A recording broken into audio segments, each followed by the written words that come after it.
Cartoon আমার ব্যাপারে আঁকার কারণে কেউ যদি গ্রেপ্তার করা হয় তাকে ছেড়ে দেওয়ার জন্য আমি অনুরোধ জানাচ্ছি আপনার মাধ্যমে এই সংসদে। মাননীয় সদস্য যেটা বলেছেন উনি সঠিক জানেন না বা জানতে পারেন না, সেই জন্য। এক মিনিট আমার কথা শেষ করতে দেন, আপনার হাত যাওয়ার দরকার নেই, আমার কথা শেষ করি। এগুলো হওয়ার পরে চিফ হুইপ আমাকে অ্যাড্রেস করেন প্লিজ। আপনাকে অ্যাড্রেস করে কথা বলছি। এগুলো দেওয়ার পরে মাননীয় স্পিকার, মাননীয় বিরোধী দলের সদস্য যে কথা বলেছেন সঠিক বলেছেন। সঠিক মানে আংশিক সঠিক, আংশিক এলোমেলো আছে। আংশিক সঠিক হলো যে প্রশ্ন উত্তর পর্বের এটা একটা প্রিভিলেজ সকল সদস্যের। কিন্তু মাননীয় স্পিকার আপনি জানেন আমাদের মাননীয় বিরোধী দলীয় নেতা তিনি প্রপোজ করেছেন যে আমরা যেন 50 ঘন্টা আলোচনা করি রাষ্ট্রপতির ভাষণ করে। তা এখন আপনি শুনতে পারেন না, আমার কথা শুনতে পাচ্ছেন নাকি মাননীয়? তো 50 ঘন্টা আলোচনা করলে 50 ঘন্টা আলোচনা করার মধ্যে এ যাবৎ আমাদের সব মিলিয়ে 12 ঘন্টা আলোচনা হয়েছে।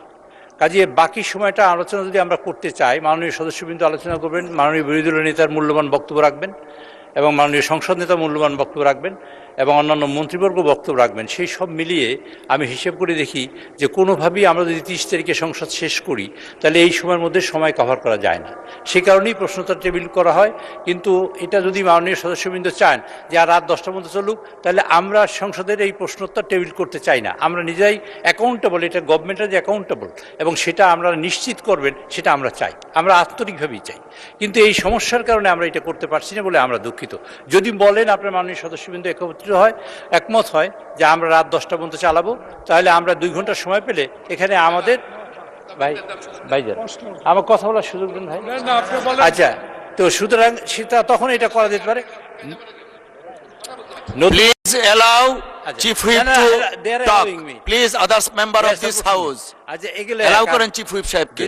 মাননীয় স্পিকার, এই ধান মানতে শিবের গীত মাননীয় সদস্য আর একটা বিষয় উত্থাপন করেছেন।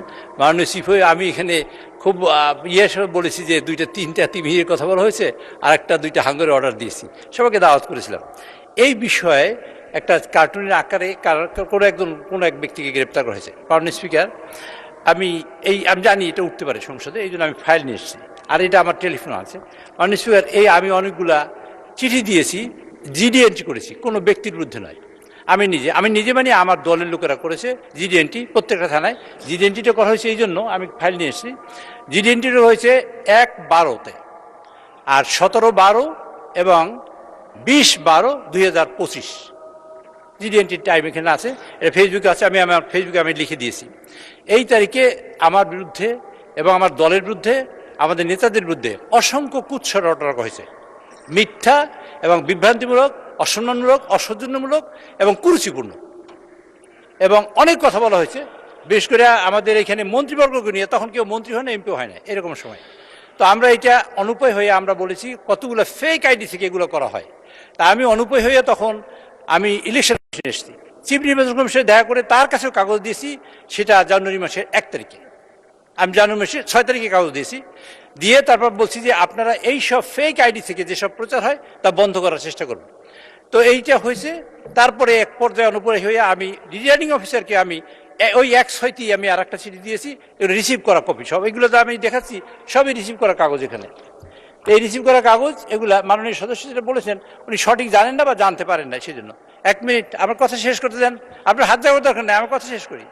এগুলো হওয়ার পরে চিফ হুইপ আমাকে অ্যাড্রেস করেন প্লিজ। আপনাকে অ্যাড্রেস করে কথা বলছি।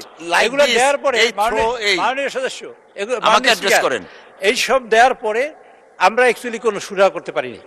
এটা আইন শৃঙ্খলা কমিটির মিটিংও আমরা বলেছি যে যারা ফেক আইডি দিয়ে এটা করে আপনারা তাদের বের করে তাদের শাস্তি আওতায় নিয়ে আসেন অথবা কোনো একটা ব্যবস্থা করেন। কিন্তু ফাইনালি নির্বাচনের আগে আমরা করতে পারি নাই। আমি তারপর গতকালকে আমি পত্রপত্রিকা দেখেছি যে এক ভদ্রকে গ্রেপ্তার করা হয়েছে কার্টুন আকার করে।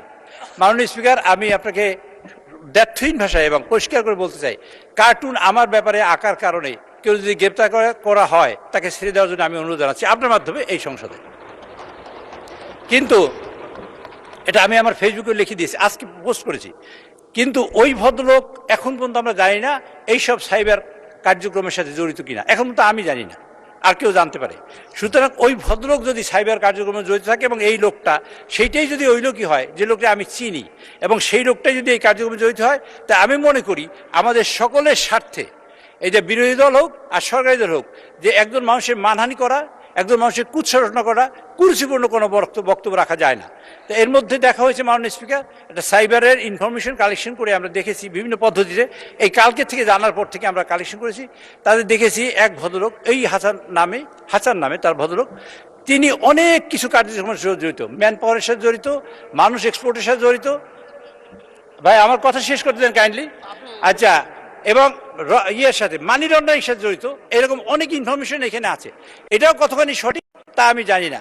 কাজে আমার বক্তব্য হলো, এই ভদ্রলোকই যদি সেই ভদ্রলোক হয় যিনি এই সাইবার কার্যক্রমের সাথে জড়িত, তা আমি মনে করি তার এইটা গভীরভাবে খতিয়ে দেখা উচিত সরকারের, এবং এটা পর্যালোচনা করা উচিত এটা সঠিক কিনা।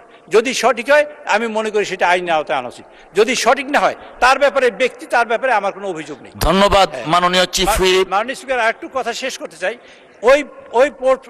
ওই ফেক আইডিগুলোর থেকে মাননীয় প্রধানমন্ত্রী মানে সহধর্মিণী, তার কন্যা, মাননীয় চিফ হুইপ, আমাদের তো নামাজের সময় হয়ে গেছে, একটু বসেন। হয়েছে তো, এই সকলের মধ্যে কুরুচিপূর্ণ কথা হয়েছে। যদি ওই সেই লোকটাই হয়, তাহলে আমি মনে করি মাননীয় স্পিকার এগুলা গভীরভাবে খতিয়ে দেখা দরকার, সরকারের স্বার্থে, বিরোধী দলের স্বার্থেও।